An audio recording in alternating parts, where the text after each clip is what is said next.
Ready. 5, 4, 3, 2.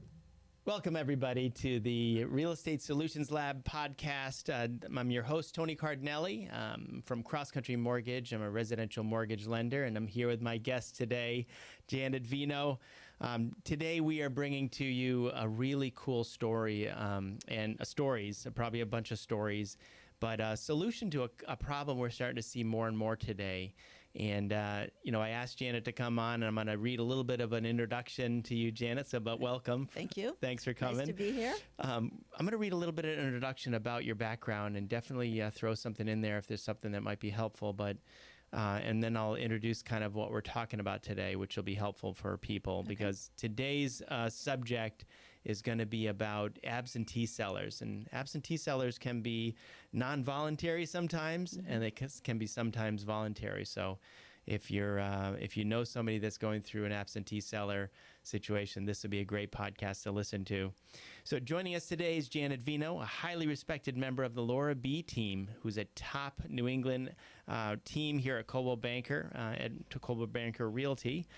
Janet's a full-time agent with deep commitment to helping her clients navigate the complexities of buying and selling homes. She's a member of numerous prestigious organizations, including the National Association of Realtors and the Massachusetts Association of Realtors. She holds a degree from the University of Massachusetts Lowell and is a notary public. She's received several accolades, which I've seen happen in my tenure working with Janet over the years, including an International President's Premier Team Award. Beyond your professional accolades that we just listed off, Janet, I know you're a member of the BNI here in Chelmsford, which is where I've known you for years from as well. But you're a part of the Massachusetts Horticultural Society and National Audubon Society, among others. What other things are you involved with here and locally? I'm on the board of directors for one of the Chelmsford Garden Club. Oh, yeah. And also Power of Flowers, a charitable organization. Very cool. Yeah. Very cool. So really involved heavily in the community. And I can say that, being a real estate agent, you almost have to be really deeply involved in the community to be successful. And I can see you've done that. And I love gardening. Yeah, I do too. So that is a little bit about you. And thank you again for being here. This subject, I think, comes up enough in our careers in mortgage lending and in real estate that I think other people are going to benefit from hearing about this and sort of the ideas that we riff on and talk about today. But today you're going to share insights, I understand, about absentee sellers. Right. And tell me, if you could, like what situations, and what is an absentee seller, first of all, for people that don't know? Well, I can tell you one situation that I'm dealing with right now. The seller was an elderly man, and he called me months ago. Yeah. He wanted to sell, but then he wasn't ready, so he would make an appointment and then cancel. Oh, God. And eventually his son called me, and his son brought him out to live with him in Louisiana. Oh, wow. So they left the house that they'd been in for 62 years. Wow. And I've been dealing with some family members, some local cousin who helped clean out the house. And then yesterday, I peeked under the wall-to-wall carpets and saw that there's hardwood floors under there. Oh, wow. And so I recruited someone to help me, and we pulled up all the carpeting in the house. Wow. And I sent him, the seller's son, a picture of the floors, and he said, I had no idea. Are you kidding me? You had no idea. It's the original carpet from 1962 that they had in this house. My goodness. Right. So that brings up the problems. There are many things about the property that even the seller may not remember about or inform you on. But when they become an absentee seller, a seller that's not physically here to work with you and sell the home and work with you, let's talk about what things may occur to make an absentee seller. So in this case, he was going to sell. This case, the son had to put him into assisted living. Okay, so it really just became too old. Right. To. And that's a common situation. Okay. I had another one. The husband was he had dementia. He was in one nursing home, and the wife couldn't manage the house by herself, and so she went into assisted living. Left the house with everything in it, and kind of managed finding homes for her belongings or selling them for her. My or goodness. disposing of So them. that'll bring up problems we'll talk about later that come from an absentee seller that is sort of unexpected. Right. So you could have unexpected absentee sellers where you got a family, a husband and wife perhaps, and they become absent from the home. They have to leave the home for some reason. Either they pass away, perhaps, Right. unfortunately, or maybe they become ill and need to go into assisted living or a hospital. One really strange situation I had was a family had had a house in Chelmsford Yeah. for probably 60 years and raised 4 kids in the house. Yeah.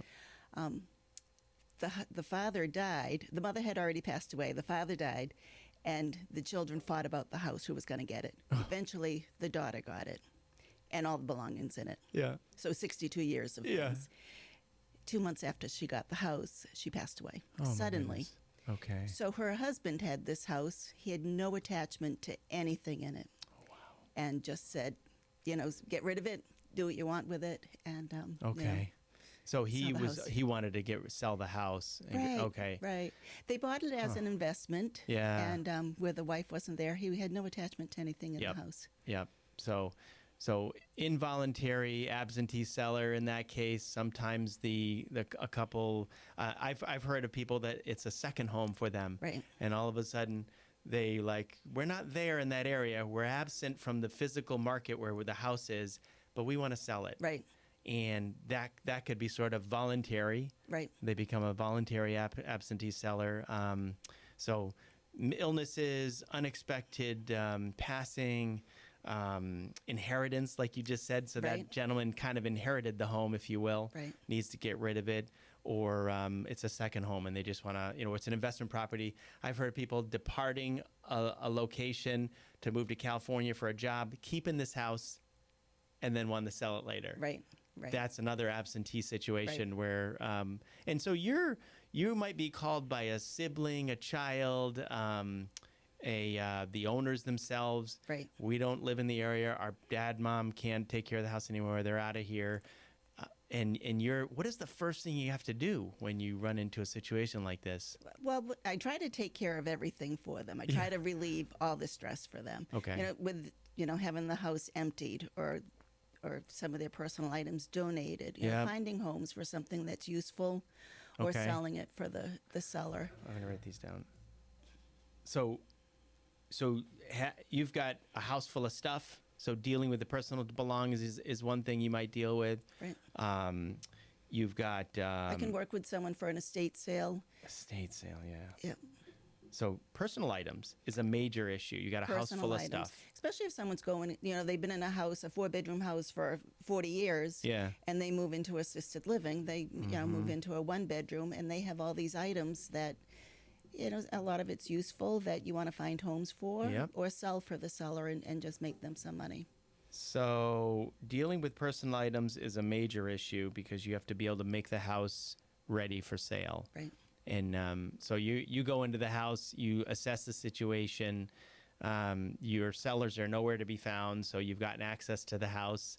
I would imagine you have security issues to deal with. Like you're going to be the only one with the keys, letting people in and out of the house. How do you deal with people and make them feel safe?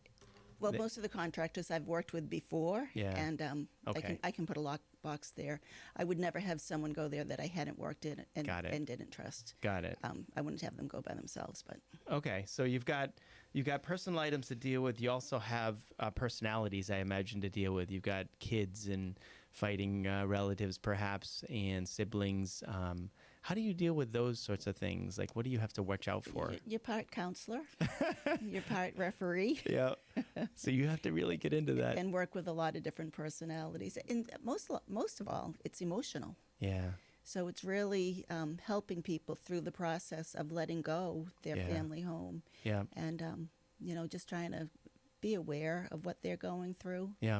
Well, you've done this a lot. I'm sure, and you just started introducing stories about, untimely passing or untimely hospitalization of people. And I imagine you might get a difficult one here or there where you've got siblings that are fighting over. Are there any kind of estate issues that you run into, or probate type issues that you've had to wait on or get counsel on? I have. We've had something under agreement, a sale ready to go through, but Yeah. then an attorney would want some additional paperwork, Yeah. and that would delay it. Got it. I can imagine. Fortunately, I work with a really great attorney that can Yes. handle that. Yes, I know who you're talking about. I Yes. actually had him here last week talking, Yes. and we brought up some interesting things about estate planning and real estate. Right. So how do you deal with the repairs though? I mean, there's such probably a huge cost involved, repairing a home or ripping out carpets. A lot of it I will pay for up front. The one Okay. I'm working You with, take care of it up front. I take care of it Okay. up front. The one I'm working on now, I did pay for 2 dumpsters to be delivered, Wow. 20-yard dumpsters. Okay. And they will reimburse me for that. But where I decided to tear up the carpets, that's in the garage. Wow. I will pay the bill to get another dumpster for that Amazing. and take care of it. But I do, if I need to stage photos for a house, Yep. if it's a unique room, Yeah. I might do digital staging Okay. that I also take care of. If there is furniture in the house and I want to have photos with the furniture, I'll have a stager come in and kind of help with the layout on how things should be set up, Okay. so it shows the best that it can. Most people start their home search online, so pictures are very important. So I do pay for the high quality professional photographs. Wow. Okay. So you've got a lot of money dumped into these houses. Like, is that normal? Probably not. So it really sounds like you take a different approach, and I guess that's why it's important to talk to someone that's got experience with handling absentee sellers, because people don't realize you're not going to be just telling the owner, hey, fix that up or clean that up before Right. you go. Right. Well, being part of my team is really great. We have our own yellow pages. Yeah. And it's really all contractors and business people that we've all dealt with and Wow. are comfortable. So if it's, if I need an electrician that I'm not familiar with, we can use someone from our yellow pages. That's and cool. I feel confident with Yellow referring pages meaning your own sort of Rolodex. The Laura B team, our favorites, Yeah. Oh, very good. So that's important, I guess. So if someone's dealing with an absentee sale, they're working with a professional agent who's obviously who's got experience with dealing with absentee sellers, but who's got a Rolodex Right. of professionals they can call in to clean out the house, to bring dumpsters in, to do electrical work and repairs to make the house ready for sale. To assess situations, maybe to deal with estate planning questions and issues that might be Right. coming up that would prevent a sale, from what I learned last time.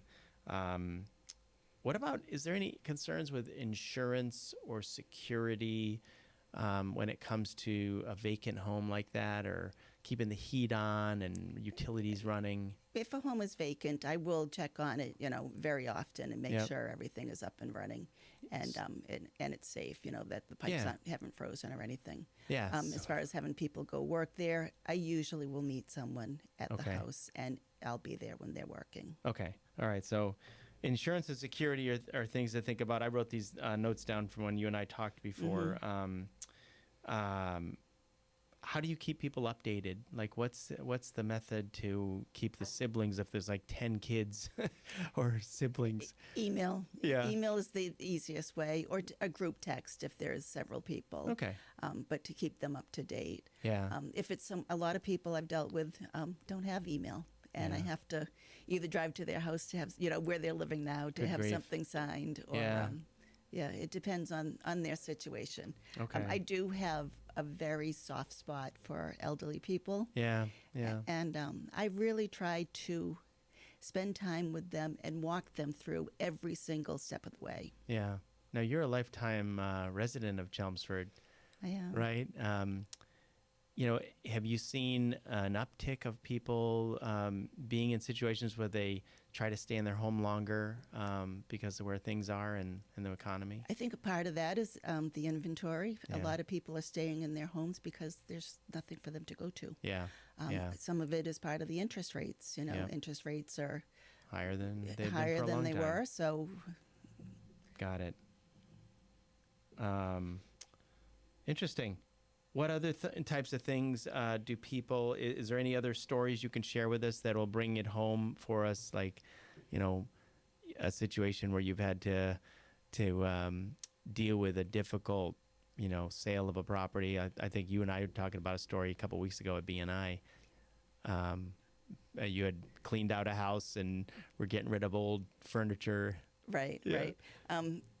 There's been two like that. One of them I just mentioned. The husband was in a nursing home, and the wife went to assisted living. Yeah. I'm still in touch with her. Actually, Yeah? she still calls me. I'm Really? taking her to the doctors on August 2nd. You're taking her to the doctors. I am. I've taken her in for surgeries and Real stuff. estate agent becomes family member. It seems. Right. So when she was able to get into assisted living, she left a house full of 60 years worth of things, both My hers goodness. and her husband's. And she needed the money. Yeah. So I did get an estate sale in there, and I worked with them to sell whatever they could. Like an auction house type of. Right, Oh. right. So, they had an estate sale at her house and sold everything that they could. And then that money went towards disposing of a lot of the other stuff, the stuff that was left that no Got one it. wanted. Got it. But I was able to, get someone from a BNI Yeah. over there Oh, yeah. to take care of the lawn. Yep. While we were getting the house ready, Yeah. take care of, clearing driveways. Was it snow, you mean? When we've had Yeah, snow, yeah. yep, I've had to do, clear driveways. So you and- really take care of everything that a owner would be taking care of right. if they were to be still living there Right. and trying to sell the house. Right. This house that I was at yesterday, tearing up the carpets, I came across a cable box, and I said, "Are you still Ooh. paying for this? Is your father paying for this?" Yeah. So I'm going to return it for them. Oh, that's because, awesome. That'll rack up a bill at a collection right, account. right. So it's just being aware of, Man. what has to be taken care of. Ye- Another issue that we have to take care of often is smoke detectors. Okay. Many times I have to bring them up to code so they will pass Massachusetts fire code Yep. and get the certificate of compliance. So, Yep. I might have to have an electrician or we have someone from our team Yeah. that will help with that, install smoke detectors where they're needed and help with scheduling that, scheduling final readings for them that Yep. they don't think of, the final water reading or. So it almost, I'm making these notes here, and I'm like, this is like I'm a checklist guy. Right. This seems like it's a great checklist that we can post with this podcast on. If you're suddenly put into a position where you're taking care of as an absentee seller, the liquidation of a home of a parent or an uncle or an aunt, or that you're the only sibling left, or even if it's you may feel like you're becoming an absentee seller, I would love to have a checklist of things that they have to think about Right. as an absentee seller, so that they can just go through it and they know that, a good real estate agent's going to be handling all of these Right. things. These are the decisions I need to make up front so that agent can take some Right. action. Like if they made these decisions all at once, like this is what it's okay to spend money on, this is who I want to have these things, these are the things I don't care about, then they Right. could give you that. So that'd be a cool, I think I'm going Right. to put a checklist together for You that. and your checklist. That sounds great. Yeah, so we'll do that for our listeners, and we'll provide that in the show notes so that they can download it.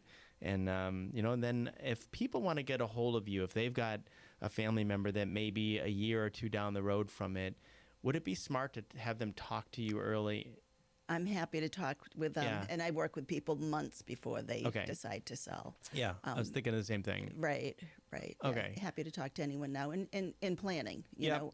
what they should do, what they should focus on, what they don't have to worry about, and I'll take care of for them. And how do they reach you? Like, what's the best way to communicate? My phone number is 978 Yep. 853 5749. Okay. And is that the best way? You have an email? Yep, my email is Yep. janet.vino, VEINO, @nemoves.com. All right, cool. And we'll post all that stuff with the along with this cool checklist that we're gonna make. Anything else you can share today? I can say, well, we just talked about working with sellers, but I can say anyone that's buying, definitely Tony is the one Oh, to go thank to you. for, Shameless plug. Yeah. Okay, working with sellers, if Yeah. I have 10 offers to look at, Yeah. someone with your pre-approval Oh, it would makes carry sense. would carry more weight. Yeah. Well, thank So, you for that. It does. I'm finding it more and more that as we see buyers come in to see us and say hello and get a pre-approval from us, and then go out shopping on homes, making offers out there. More and more people I seem to know that are listing agents in the area that are left because the market's very difficult right now. I'm hearing still inventories just creeping along. People are having trouble getting out of their house, because their rate is so low right now, and they don't want to just liquidate their house and go into a cheaper home but with a higher payment. Right. Because what other problems are you seeing? Like I heard people trying to buy homes before they sell their departure residence. Like, how have you counseled families that way? That's hard. If they're buying a home and it's contingent on the sale. I mean, Yeah. they really have to have their home under agreement. So and the then- departure sale. Right, Yeah. right. And then, I mean, that causes problems too, because you have to make the sale of your home contingent on you finding a place. Right.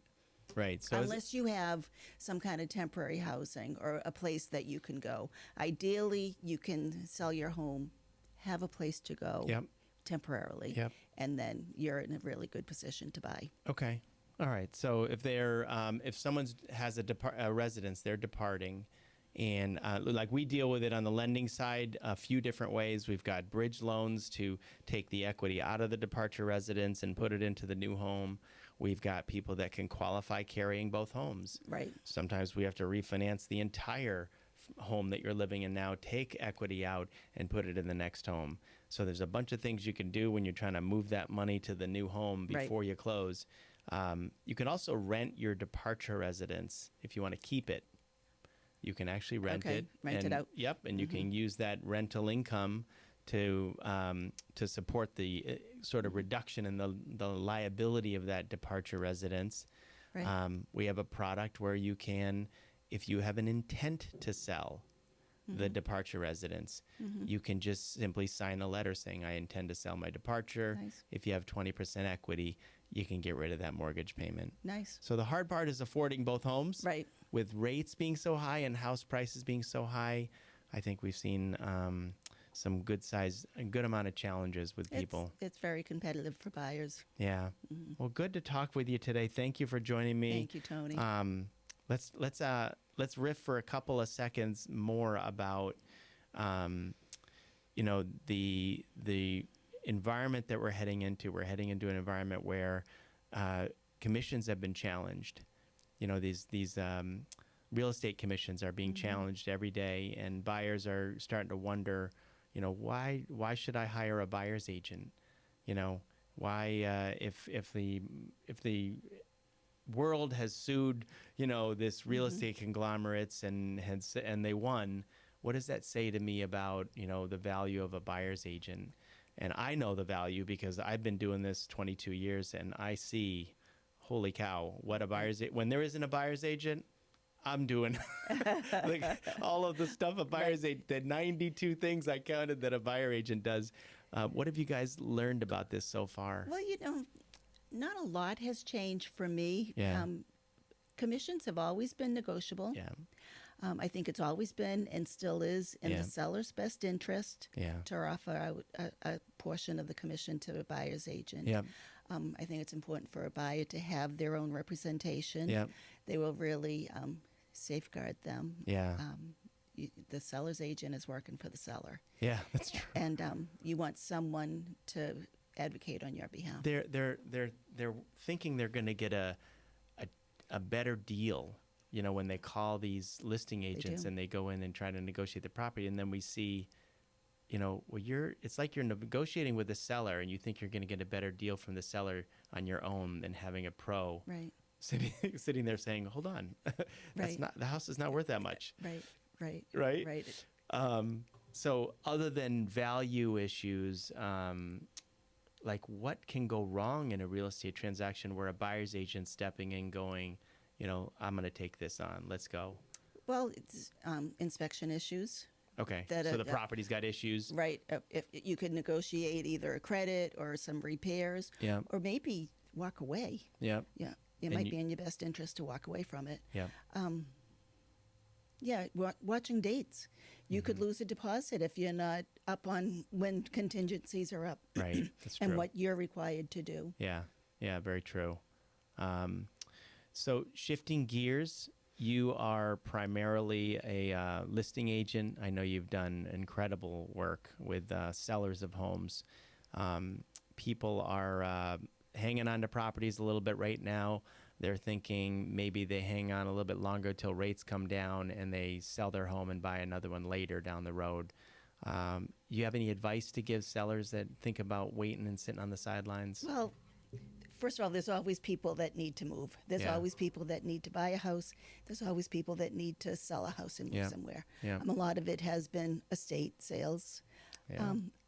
There's also relocation. Yeah. Yeah.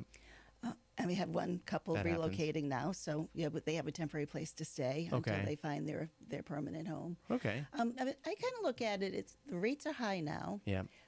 but if you make an offer, if you get a house now at a higher interest rate, Yeah. if the rates go up, Yeah.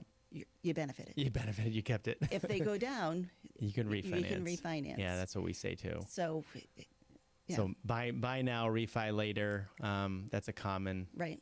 thing Right. we hear from people. Is most of the industry considering that house prices are going to keep going up over time? Is it kind of That's the been thought? the trend. That's been the trend. Yeah. That's what we hear too as we do research and we talk to experts in the industry. They see a real shortage in housing right now, and they don't see a solution to that.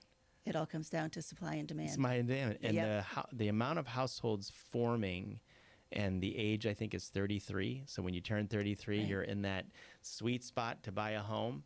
The amount of people hitting 33, becoming eligible to purchase homes, the amount of divorces and how long people are Right. living, all of this is creating a swell, and it has been since I think 2010, a swell in household formations.